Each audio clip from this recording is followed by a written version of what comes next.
नमस्कार मित्रों, मैं Neeraj Saxena, physics faculty. Last lecture हमारा सेल से संबंधित था। उसमें हमने सेल पढ़ा, सेल का आंतरिक प्रतिरोध पढ़ा, विद्युत वाहक बल और टर्मिनल वोल्टा को पढ़ा, उनके मध्य संबंध भी पढ़ा।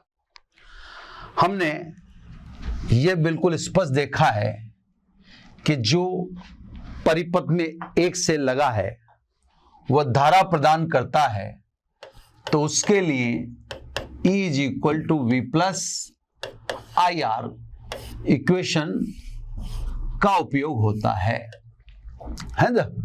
लेकिन हमने बाद में दो सेल भी पढ़े जिसमें एक धारा प्रदान करता है। धारा प्रदान करने वाले के लिए तो E always greater than V, क्योंकि जो धारा प्रदान करेगा परिपथ में उसके लिए यह समीकरण उपयोग में ली जाती है।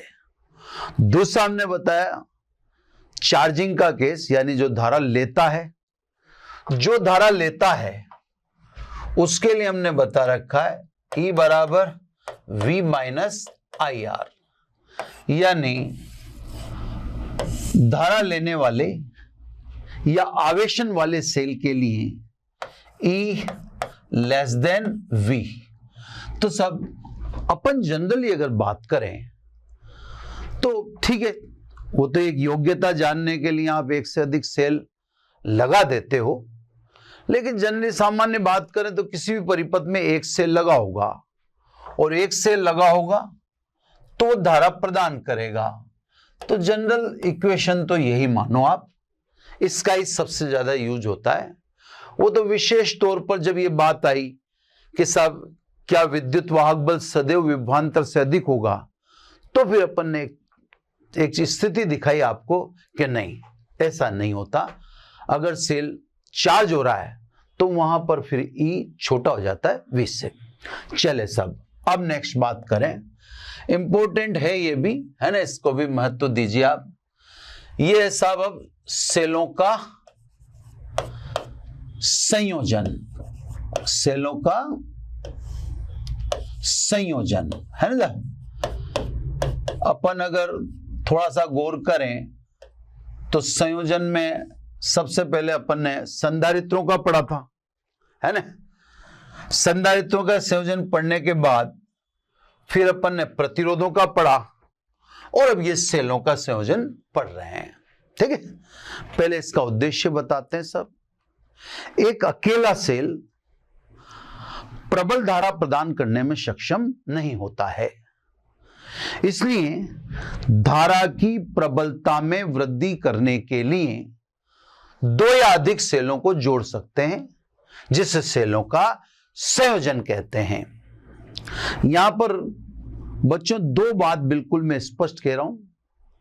मैं कह रहा हूं धारा की प्रबलता में वृद्धि करने के लिए दो या अधिक सेलों को जोड़ा जा सकता है।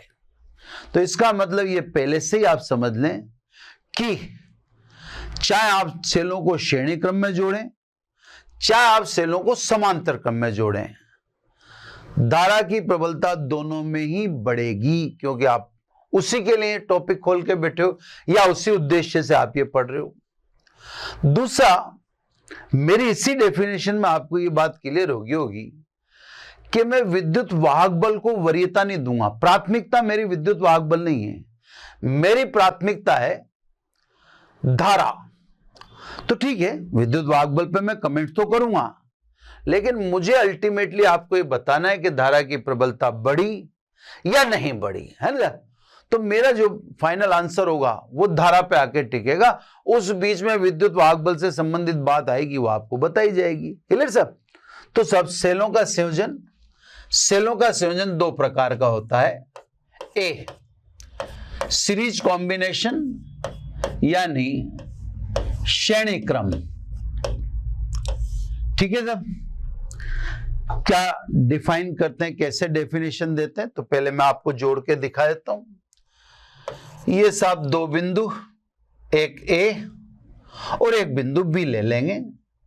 इसमें मैंने E1 और R1, E2 व स्मॉल r2 आंतरिक प्रतिरोध वाले दो सेल बिंदु ए तथा बी के बीच में जोड़ दिए। क्लियर सब?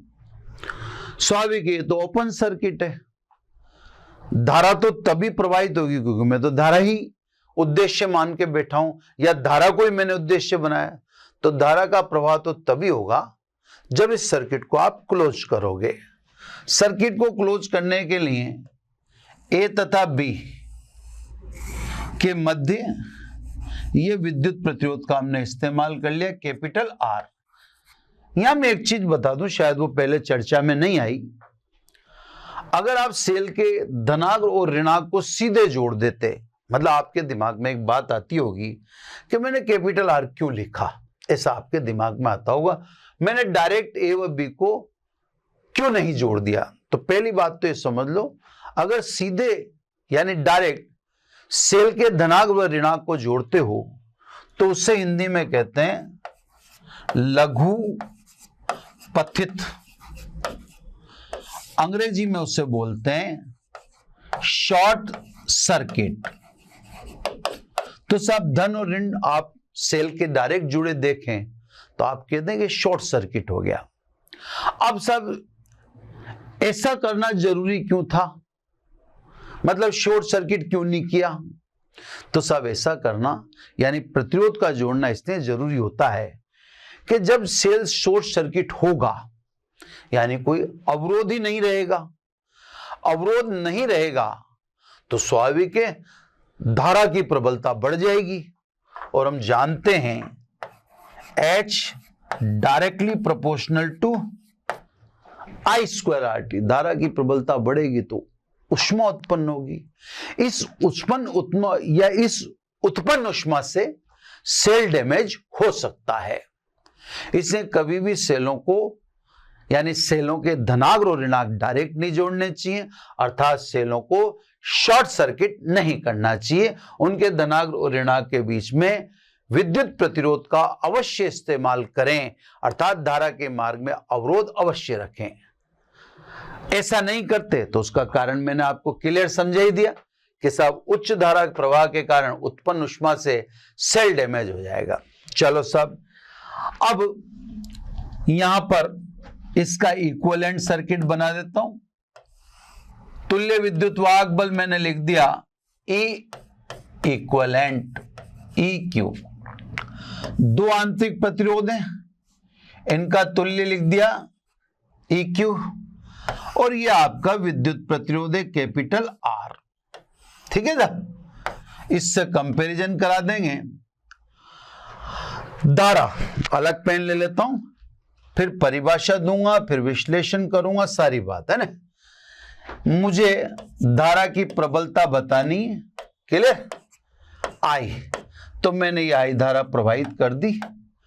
एग्जैक्टली ये इस सर्किट में आपको दिखा रहा हूं मैं, क्लियर? इसके तुल्य आंतरिक प्रतिरोध को मैंने तुल्य परिपथ में R इक्विवेलेंट लिख दिया। इसके तुल्य विद्युत वाहक बल को मैंने तुल्य परिपथ में तुल्य विद्युत वाहक बल लिख दिया। अब बात को समझे सब। पहले डेफिनेशन श्रेणी क्रम की डेफिनेशन आप सामने से बना दो। दो या दो से अधिक सेलों का ऐसा संयोजन जिसमें एक सेल का टर्मिनल दूसरे सेल की विपरीत ध्रुवता अपोजिट पोलैरिटी वाले टर्मिनल से जुड़ा हो, श्रेणी क्रम संयोजन कहलाता है। यानी एक सेल का धनात्मक दूसरे सेल के ऋणात्मक से जुड़ रहा है। देख लो आप, E1 का ऋणात्मक E2 के धनात्मक से जुड़ रहा है।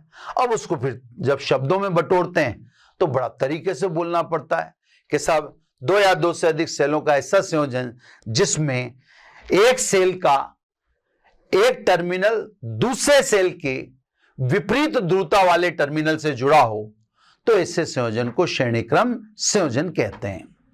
अब साहब इसका एनालिसिस चालू करते हैं, विश्लेषण चालू करते हैं। मोटिव अपना करंट रहेगा, ठीक है ना।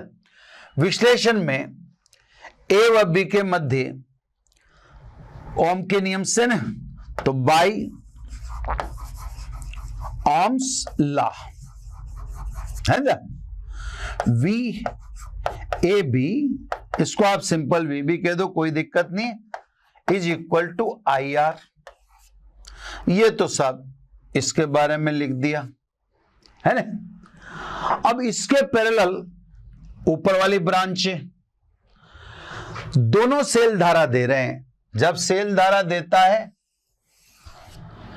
तो E बराबर V प्लस आई आर का पालन होता है, यानी विभवांतर E माइनस आई आर लिखा जाता है ना। तो ये दोनों सेल धारा दे रहे हैं। अब ऊपरी शाखा में देखें तो ऊपरी शाखा से वी ए बी यानी V A minus V B है ना, जैसा ऊपर लिखा है ना, उसको ज्यादा अपने को कंसंट्रेट या ज्यादा सोचने की जरूरत नहीं है ना। V A minus V B बिल्कुल आराम से देखिए आप, बहुत इजी वे में मैं कराने के मूड में उससे है ना।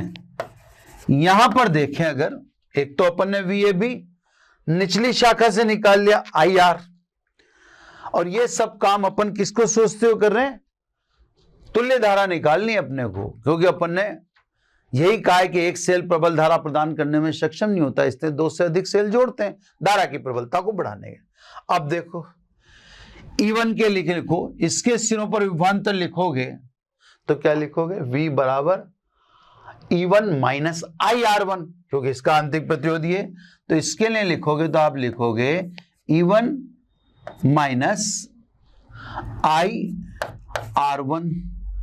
ये आप लिख रहे हो किसके लिए, इस पहले सेल के लिए। दूसरा सेल भी देखो, वो भी धारा दे रहा है। जब सेल धारा देता है तो विभवांतर क्या होता है, E माइनस आई आर। दूसरे सेल के लिए लिखो तो उसके लिए भी आप लिखोगे E2 माइनस आई R2। आपका काम है आई कलेक्ट करना, आई को आइसोलेट करना है ना। मैं इधर स्टेप ले लेता हूं जहां तक पॉसिबल आपको क्लियर दिखना चाहिए। अब एक से तो VAB के वैल्यू रख दूं है ना, तो बाय इक्वेशन 1 थोड़ा सा इंपॉर्टेंट है, इससे मैं थोड़ा उसको इक्वेशन वगैरह सिस्टमेटिक तरीके में लिख रहा हूं। तो आई आर इसकी जगह लिख दिया मैंने, ये देखो, ये देखिए अब VAB की जगह आई आर। इधर सेपरेशन करो, E1 plus E2, E1 plus E2 minus common लो तो आई ब्रैकेट में आता है R1 प्लस R2। ये देखो माइनस आई R1 माइनस आई R1 माइनस आई R2, तो मैंने माइनस कॉमन ले लिया। आई को एक तरफ गैदर कर लो है ना, यानी आई उधर से इधर लाएंगे तो इधर क्या हो जाएगा, R plus R1 plus R2 clear is equal to E1 plus E2। ये सब इस इक्वेशन को मैंने अरेंज कर दिया। अभी तक मेरे को नहीं लगता कि कोई दिक्कत आ रही होगी है ना। अलग अलग विद्युत वाहक बल लेकर अपन श्रेणी क्रम संयोजन में तुल्य धारा निकालने जा रहे हैं है ना। यहां तक आप समझ गए होंगे। अब देखें, इसलिए I is equal to E1 plus E2 upon R plus R1 plus R2, ठीक है ना। इसको सब उधर इक्वेशन अपन ने दी है तो इसको दूसरी नंबर दे देंगे, इसका एक इक्वेशन दे दी अपन ने, तो ये इक्वेशन 2, ये आपने धारा निकाल दी। अब आप देखिए कि जो इक्विवेलेंट सर्किट है, ये देखिए इक्विवेलेंट सर्किट में भी सेल धारा दे रहा है।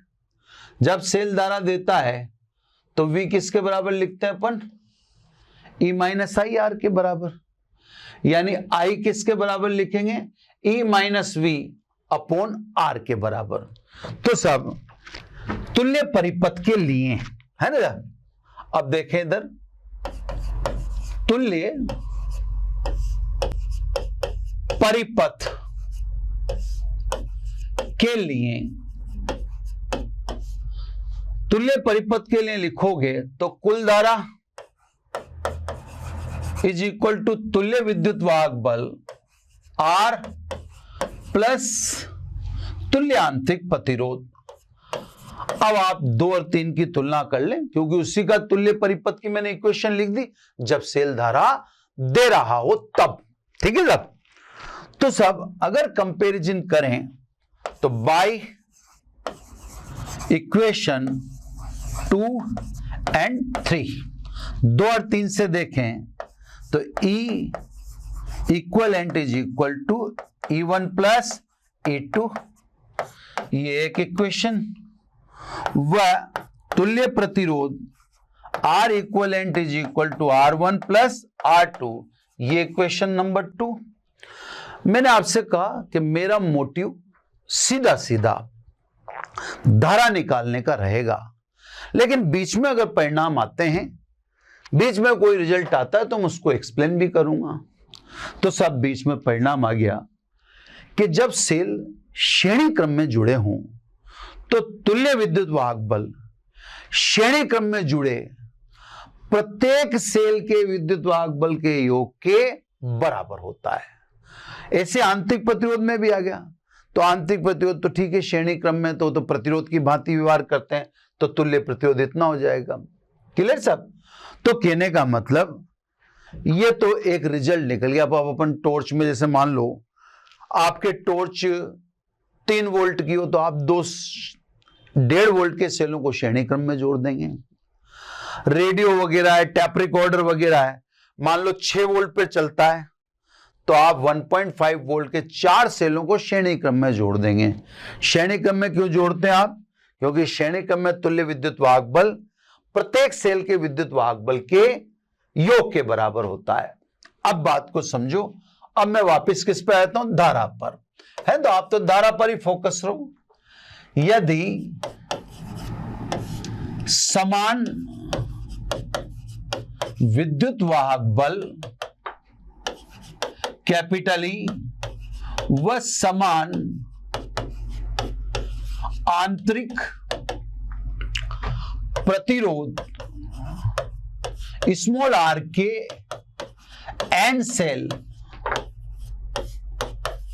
श्रेणी क्रम में हो तो अब साहब तुल्य विद्युत वाहक बल कितना हो जाएगा? सभी का विद्युत वाहक बल समान है और कितने सेल हैं? n cell. तो स्वाभाविक है तुल्य विद्युत वाहक बल n ही हो गया। इसी प्रकार तुल्य आंतरिक प्रतिरोध कितना हो जाएगा? सभी का आंतरिक प्रतिरोध समान है और श्रेणी क्रम में, तो तुल्य आंतरिक प्रतिरोध कितना हो गया? NR। इसलिए परिपथ में धारा, क्लियर साहब? धारा बताओ, 3 से लिख दें? एक मिनट, धारा अपन इक्वेशन 3 से लिख दें। वापस इक्वेशन लिखने का कोई मतलब है ही नहीं। तो परिपथ में धारा इक्वेशन 3 से कितनी होगी साहब? I बराबर है ना, E इक्विवेलेंट कितना लिख दूं? E इक्विवेलेंट की जगह NE upon capital R, capital R की जगह कैपिटल R। ये तो विद्युत प्रतिरोध है जो शॉर्ट सर्किट से होने के लिए, अवॉइड करने के लिए रखा है। R इक्विवेलेंट कितना? Plus NR। क्लियर साहब? अब मैं आपको धारा की प्रबलता बढ़ी क्या घटी वो समझाना चाहता हूं। उसके लिए मैं इसमें न्यूमरेटर और डिनोमिनेटर यानी ऊपर और नीचे स्मॉल n का भाग दे रहा हूं। स्मॉल n का भाग जब दूंगा तो ऊपर तो रह जाएगा E, ये हो जाएगा R अपॉन n और ये रह जाएगा स्मॉल r। अब मेरी बात को ध्यान से समझे आप, है ना? इसको मैं समीकरण नंबर 4 दे देता हूं, यहीं पे अपने पास परिणाम आ जाएंगे, है ना? अगर मान लो एक अकेला सेल होता, ये तो कितने सेल हैं? n सेल हैं। एक अकेला सेल होता तो धारा कितनी लिखते आप? एक अकेला सेल होता तो धारा सेल का विद्युत वाहक बल, ये विद्युत प्रतिरोध और एक अकेले सेल का आंतरिक प्रतिरोध। तो सब ये मैंने लिखा किसके लिए? एक सेल के लिए। ध्यान से समझना सब। इक्वेशन इसको मैं बोल दूं 5, और ये मैंने किसके लिए लिखा? जो रिजल्ट आया एन सेल के लिए, जो किस में जुड़े थे? श्रेणी क्रम में। अब आप खुद देख लो, 4 व 5 से कंपेयर करके देखो तो I greater than I dash.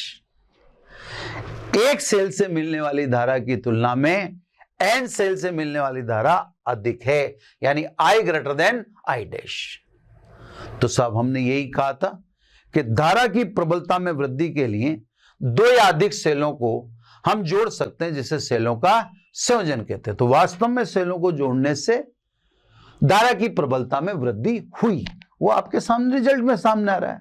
भाई ये तो नेचुरल जो ऊपर से चल रहा था, फिर अपन ने कहा देखा अगर एक अकेला सेल लें तो एक अकेला सेल लेते तो कंपैरिजन हो गया दोनों का कि साहब एन सेलों से मिलने वाली धारा एक सेल से प्राप्त धारा की तुलना में अधिक है, अर्थात श्रेणी क्रम संयोजन से विद्युत वाहक बल बढ़ाया जा सकता है और श्रेणी क्रम संयोजन से धारा की प्रबलता में वृद्धि की जा सकती है। अब एक बात को बहुत ध्यान से सुनना, क्योंकि ये एक बात जो मैं बोलने वाला हूं ये भी अपने आप में एक क्वेश्चन है।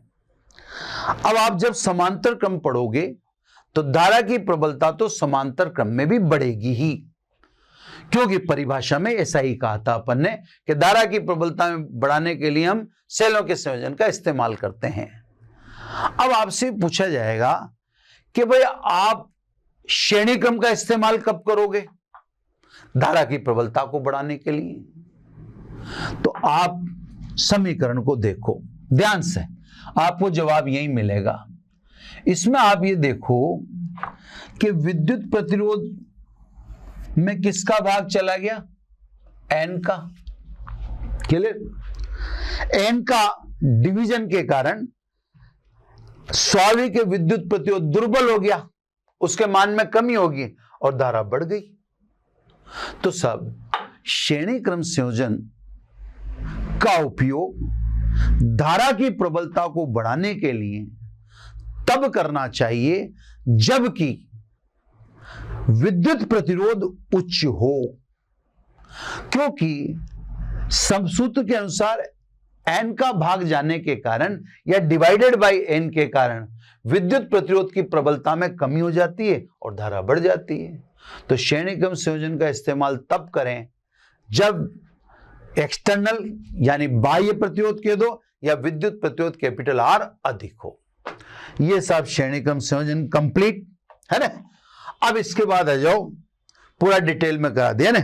इसके बाद अभी जैसे मान लो एक छोटी सी चीज बता देता हूं मैं यहां पर, फिर मैं अगर मान लो एकेडमिक वाले बच्चों के लिए विशेष तौर से कि ये चीज 1-2 नंबर की आई हो, यानी इसका जो अंक भार है वेटेज है ज्यादा नहीं हो, तो आप इस बात का ध्यान रखना कि अगर ऐसा हो तो मैं आपको बिल्कुल स्पष्ट बता दूं, फिर आप चक्कर में मत पड़ना, ये E1 E2 मत लिखना, R1 R2 मत लिखना, फिर तो आप सीधे सीधे क्या कर देना जो मैं आपको समझा देता हूं सीधे सीधे ना।